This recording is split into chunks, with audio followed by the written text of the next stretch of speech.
Hello दोस्तों, आप सभी का स्वागत है रूपक स्मार्ट क्लासेज में। और आज हम बात करेंगे दर्पण के बारे में, जो कि पिछली कक्षाओं में हमने जब बात किया था तो किसी कारण से उसमें दिक्कत हो गई थी। तो आज स्टार्टिंग से बात करेंगे दर्पण और उसके प्रकार के बारे में। ठीक, बिना समय लिए हम बात करते हैं अपने टॉपिक पे। पहला बात करते हैं दर्पण के बारे में। ठीक, दर्पण इसको हम बोलते हैं मिरर। क्या बोलेंगे इसको? मिरर बोलते हैं। क्या होता है मिरर? दर्पण का मतलब ये होता है कि एक ऐसा पदार्थ, मैं लिख दे रहा हूँ, है ना, कोई पदार्थ हो जो जिसकी सतह क्या हो, सतह क्या हो, सतह में अगर चिकना हो, समतल हो और अपारदर्शी हो, अपारदर्शी, जिसमें किसी वस्तु का चेहरा दिखता हो। क्या हो? जिसमें किसी वस्तु का चेहरा जो है अगर दिख रहा हो तो हम ऐसे पदार्थों को क्या बोलेंगे? दर्पण बोलेंगे। ठीक है, जैसे एग्जाम्पल के लिए अगर मैं बात करूं, मान लीजिए कि अगर ये पदार्थ है, ठीक है, पदार्थ मतलब आप जानते ही हो, सतह का मतलब, इसकी सतह का मतलब क्या होगा? जिसको हम टच कर रहे हैं इसको ही बोलते हैं सतह। यदि ये सतह पर अपना चेहरा दिखाई दे दे तो इसको बोलेंगे दर्पण। क्योंकि इसमें मेरा चेहरा नहीं दिख रहा है, मैं इसे दर्पण नहीं बोलूंगा। ठीक, तो दर्पण का मतलब क्या हुआ? जिसमें अपना चेहरा या किसी वस्तु का चेहरा या छवि बन जाए, तो ऐसे पदार्थों को हम क्या बोलते हैं? दर्पण कहते हैं। ठीक है, ओके दोस्तों, तो नेक्स्ट बात करते हैं। तो इस प्रकार से दर्पण जो है इसको मिरर बोलते हैं। मिरर को मुख्य रूप से क्या है, दो भागों में बांट सकते हैं। पहला होता है समतल दर्पण। क्या होता है पहला? समतल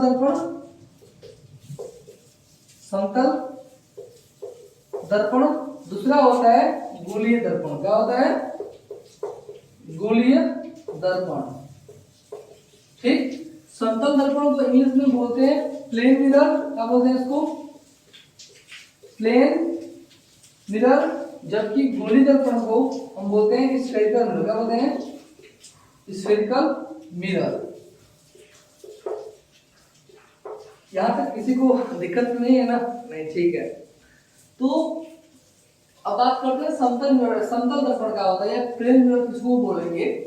तो इसके लिए क्या होगा मतलब, इसमें मान लीजिए पहली बात, इसमें क्या होता है पॉइंट, कि समतल दर्पण ऐसा दर्पण जो पहली बात की सीधा हो, सपाट हो, उसमें हमारा चेहरा दिख पाए या किसी वस्तु का चेहरा दिखता हो, तो ऐसे दर्पण को क्या बोलेंगे? हम समतल दर्पण कहेंगे। जैसे कि एग्जांपल के लिए अगर मैं इसको थोड़ा सा समझाने का प्रयास करूं, मतलब सीधा भी है और इसके पीछे मतलब इस भाग पर ये वाला भाग है, यहाँ पर क्या होगा, अगर मैं फेस करेंगे उसमें हमारा चेहरा दिखाई देगा। ये क्या हो जाएगा? समतल दर्पण ही हो जाएगा। समतल दर्पण जो जनरली होता है उसमें अपना जो चेहरा हम देख सकते हैं। ठीक है ना? जनरली जो घरों में जिस दर्पण का हम जनरली प्रयोग करते हैं वो दर्पण क्या होता है? समतल दर्पण नहीं होता है। ठीक है, ओके। अब इस समतल दर्पण के बारे में थोड़ा सा हम चाहेंगे कि विस्तार से बात करने से पहले इसके बारे में बात कर ले रहे हैं कि गोलीय दर्पण भी क्या होता है। ये गोलीय दर्पण भी दो प्रकार का होता है। एक होता है अवतल दर्पण, एक होता है अवतल दर्पण, दूसरा होता है उत्तल। क्या होता है?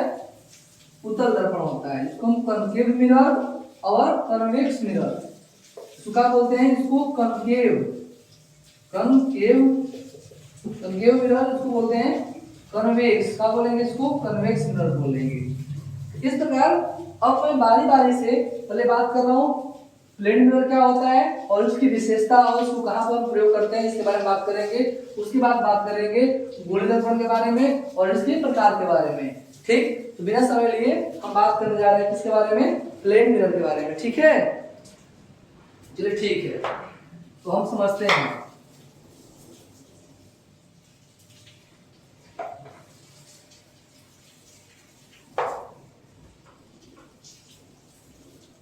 तो अब बात करने जा रहे हैं हम लोग समतल दर्पण। किसकी बात कर रहे हैं? समतल दर्पण। जिसको इंग्लिश में बोलते हैं क्या, जिसको इंग्लिश में हम बोलते हैं प्लेन मिरर। क्या बोलते हैं? तो प्लेन मिरर, कोई दिक्कत इसमें नहीं है। तो कोई भी दर्पण को हम कैसे पता लगाएं कि समतल दर्पण ही है, ठीक है? तो इसके लिए कुछ बिंदु है ना? क्या विशेषता है समतल दर्पण की? पहली विशेषता ये है कि इसमें क्या होगा कि दर्पण का अवर सदैव क्या होगा, सीधा होगा और समतल होगा। क्या होगा? समतल होगा, ठीक है? दूसरी बात क्या बात इसमें है, जब इसमें अगर हम छवि देखेंगे, हमारा चेहरा देखेंगे, तो जिस तरह से हमारे भाव, अगर मैं हंस रहा हूँ तो जिस तरह से हमारे भाव होंगे, जिस तरह से हमारा चेहरा या शरीर का आकार होगा या जिस वस्तु का आकार होगा, वो इसमें मतलब कि वस्तु का मतलब कि वस्तु का आकार और क्या उस दर्पण में छवि जो बनेगा, छवि का आकार, छवि का मतलब क्या है, वही इमेज, दोनों का आकार क्या होगा, बराबर होगा, ठीक, बराबर होगा। दूसरी बात, थर्ड बात इसमें क्या होगा, थर्ड बात होगा कि इसमें अगर मतलब मान लीजिए अगर इसको मैं मान ले रहा हूँ कि समतल दर्पण है, यदि इसमें चेहरा पास करे या दूर करे, लेकिन हमारे आकार में कोई चेंज नहीं आएगा, समझ में बात क्या बोल रहे हैं? और समतल दर्पण होगा ना, तो अगर उसको दर्पण को पास करो या दूर करो, तो जो हमारा छवि होगा, जो हमारा इमेज होगा, उस इमेज के आकार में कोई भी परिवर्तन नहीं आएगा। तो समझ लीजिएगा वो कहीं ना कहीं क्या कौन सा दर्पण है, वो समतल दर्पण है। ओके, ठीक है। इसके बाद हम बात करेंगे कुछ इसके मतलब महत्वपूर्ण बिंदु होते हैं समतल दर्पण संबंधी, जिसको आपको जानना है और एग्जाम में पूछता भी है, ठीक। कोई भी ऑब्जेक्टिव, जहां आपको ऑब्जेक्टिव क्वेश्चन बन सकते हैं, एमसीक्यू क्वेश्चन जहां आते हैं, वहां पर इससे संबंधित कुछ क्वेश्चन बनेंगे, इसके बारे में बात करने जा रहा हूं, ठीक। ठीक, तो इसको नोट कीजिए, नोट में कीजिएगा, नोट क्या है, नोट पहला क्या आ रहा है इसमें, और ये होगा कि कोई समतल, ध्यान सुनिए, पहला पॉइंट क्या है कि अगर ये समतल दर्पण है, क्या है, समतल दर्पण है, ठीक, और इसके सामने क्या है, इसके सामने कोई वस्तु, मान लीजिए वस्तु कोई है और इसके सामने x दूरी पर क्या है, x सेंटीमीटर दूरी पे, x क्या है, x दूरी पर जनरली इसको रखा गया है। तो इस दर्पण में इसको जो इमेज बनेगा, क्या बनेगा, इमेज बनेगा, वो भी क्या होगा, हमारा x दूरी पर ही बनेगा। क्या बनेगा, x दूरी ही बनेगा, ठीक। और इसकी साइज भी क्या होगी, बराबर होगी, साइज छोटी या बड़ी नहीं होती है। पहली बात इसकी बात है। तो क्या समझ आया, जब कोई समतल दर्पण के सामने कोई वस्तु x दूरी पर रखी जाती है, तो उस दर्पण में उसका प्रतिबिंब भी क्या होता है, x दूरी ही बनता है। एग्जाम्पल के लिए मान लीजिए अगर आपसे कोई क्वेश्चन करता है कि मान लीजिए समतल दर्पण है, क्या ये समतल दर्पण है और इसके सामने कोई वस्तु जो है 20 सेंटीमीटर, मतलब कोई वस्तु जो है 20 सेंटीमीटर दूर पर रखी गई है, आप ये बताइए कि उस दर्पण में वस्तु का जो इमेज बनेगा, जो प्रतिबिंब बनेगा, वो कितना दूर बनेगा। तो आंसर क्या होगा उसका भी, क्योंकि हम जानते हैं कि x दूरी होगा तो उसका x ही दूरी बनता है, क्या होगा वो, इसका आंसर हो जाएगा सर 20 सेंटीमीटर। क्या होगा, 20 सेंटीमीटर होगा। लेकिन अगर क्वेश्चन ऐसे पूछ दे कि आप ये बताइए, क्या क्वेश्चन पूछ दे आपसे, अगर क्वेश्चन ये पूछ दे कि वस्तु और प्रतिबिंब जो उसकी छवि है, इसके बीच दूरी कितना होगा। देखिए यहाँ पर ये दूरी x है और ये दूरी क्या है, x है। क्या होगा, x कितना हो जाएगा, तो 2x होगा। मतलब क्या हुआ कि यहाँ पर चूंकि दूरी क्या था 20 और यहाँ भी दूरी क्या है, मतलब कि 20 है। इस प्रकार से वस्तु और वस्तु का प्रतिबिंब के बीच की दूरी की बात करेगा तो 20 कितना हो जाएगा, यहाँ पे 40 सेंटीमीटर हो जाएगा। तो ये हुआ पहला पॉइंट, ठीक। अगर हम सेकेंड पॉइंट के बारे में बात करें, अगर पॉइंट नंबर सेकेंड की बात करें तो ये क्या है, सेकेंड पॉइंट में होगा नोट 2 होगा। इसमें क्या बात करते हैं, अगर समतल दर्पण, कोई समतल दर्पण है, ठीक है, अगर इसके सामने कोई वस्तु v वेग से क्या है, अगर इसके सामने आ रही है, तो उसका इमेज जो होगा उसका इमेज का होगा, ऐसे लगेगा कि 2v वेग से क्या है, इसके दुगना वेग से क्या हुआ, मतलब उसका प्रतिबिंब का स्पीड दिखाई देगा, ठीक है ना। एग्जाम्पल के लिए मान लीजिए एक दर्पण है जिसके सामने कोई भी वाहन या कोई भी मतलब गाड़ी हो, अगर उसकी स्पीड मान लीजिए कि 40 है, क्या है 40 मीटर पर सेकेंड है, तो उसका प्रतिबिंब का स्पीड कितना होगा, 40 दूनी कितना हो जाएगा, तो सर 80 होगा 80 मीटर प्रति सेकेंड हो जाएगा। समझ में आया ना, मतलब कोई भी वस्तु होगी ना, तो अगर उसका अगर दर्पण में मान लीजिए दर्पण है, ठीक है, मैं आपको एग्जांपल दे रहा हूँ, मान लीजिए दर्पण है, तो इसके यदि इस मान लीजिए हमारा ऑब्जेक्ट है, यदि इसके पास आएगा, मान लीजिए इसका वेग अगर 40 है, तो इसमें जो इमेज बनेगा ना, वो क्या होगा, उसका स्पीड कितना हो जाएगा, तो 40 दूनी 80 हो जाएगा। ठीक है ना, ओके। अब बात कर रहे हैं पॉइंट नंबर 3 की, जो आपको ध्यान रखना है, वो क्या है, देखो ध्यान से। तो पॉइंट नंबर 3 बोलता है, क्या बोलता है कि दो समतल दर्पण, अगर दो समतल दर्पण एक दूसरे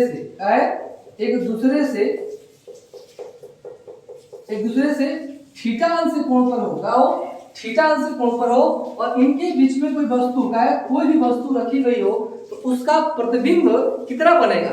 ठीक, इसके लिए फॉर्मूला होता है n = 360 बटे में थीटा -1 होता है।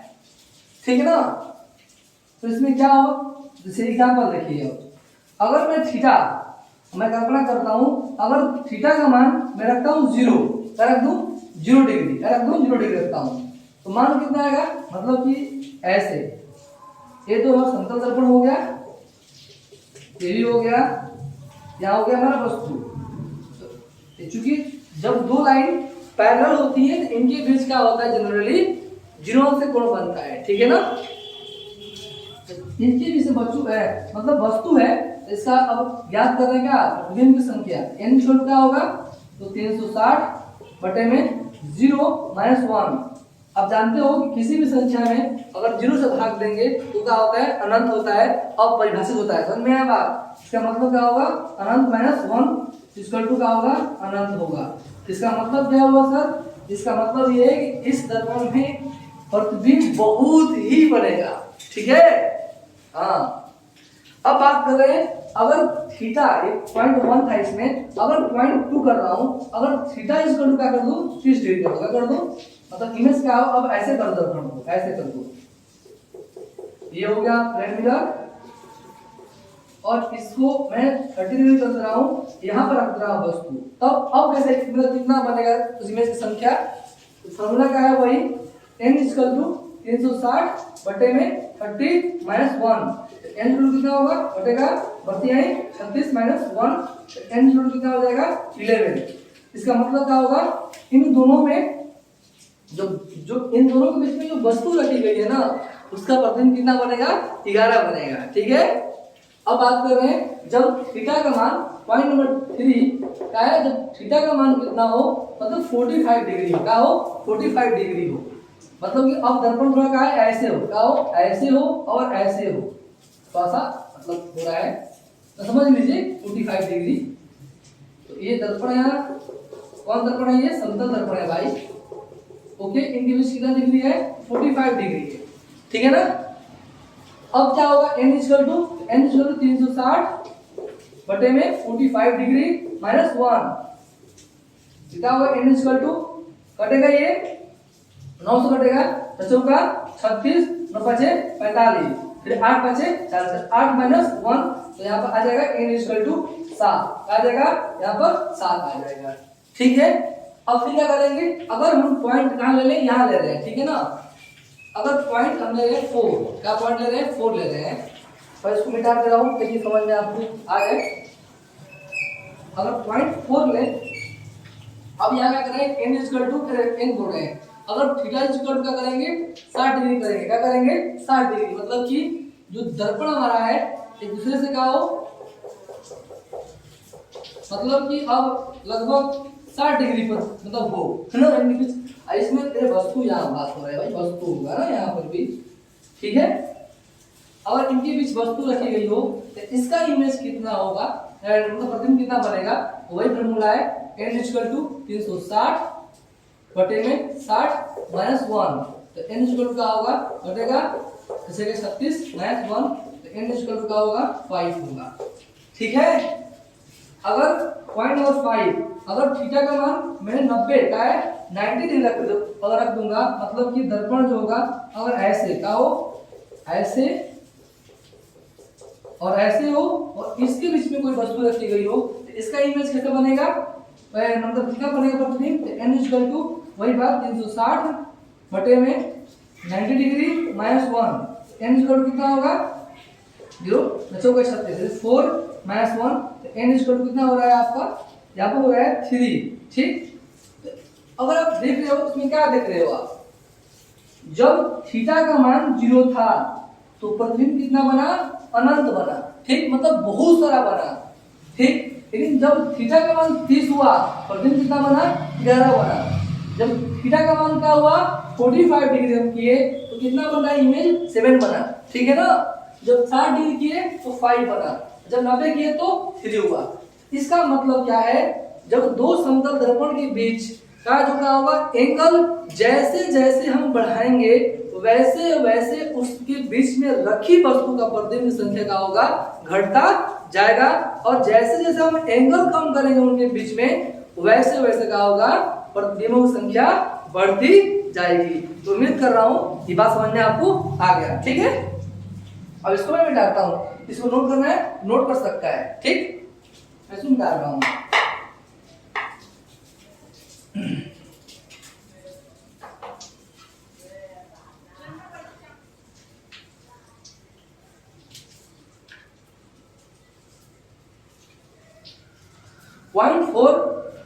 पॉइंट नंबर 4 इसमें क्या है नोट में, इसमें है अगर कोई दर्पण है ना, माने कोई वस्तु है, मान लीजिए कोई वस्तु है, एक वस्तु है जिसकी लंबाई L है, क्या है लंबाई L है। हम चाहते हैं कि एक ऐसा दर्पण हो जिसमें इस वस्तु का पूरा जो का होगा हमको इमेज दिख जाए। इसके लिए फॉर्मूला होता है, मतलब जो दर्पण होगा वो क्या होगा L/2 होगा, ठीक है, क्या होगा वो L/2 होगा, मतलब कि वस्तु की लंबाई का आधा होगा, ठीक है। जैसे कि अगर यहाँ पर इतना दर्पण रख देंगे तो मतलब कि वही प्लेन मिरर अगर ऐसा इतना रख देंगे तो क्या होगा, इसमें पूरा वस्तु का इमेज दिखाई देगा। एग्जांपल के लिए लीजिए, मैं एग्जांपल दूं यहाँ पे, जैसे बोल सकते हैं, और मान लीजिए कोई वस्तु मतलब एक व्यक्ति जिसकी हाइट 6 फीट है ना, तो उसका पूरा शरीर दिख जाए, इसके लिए कितना आवश्यक दर्पण की आवश्यकता पड़ेगी, जो समतल हो, क्या हो, जो समतल हो। क्या बोलोगे 6 का आधा कितना होता है, तो 3 होता है ना। तो इसका मतलब अगर 3 फीट लंबे अगर का समतल दर्पण लोगे तो उस व्यक्ति का पूरा क्या होगा शरीर उसमें दिखाई देगा, ओके, ठीक है।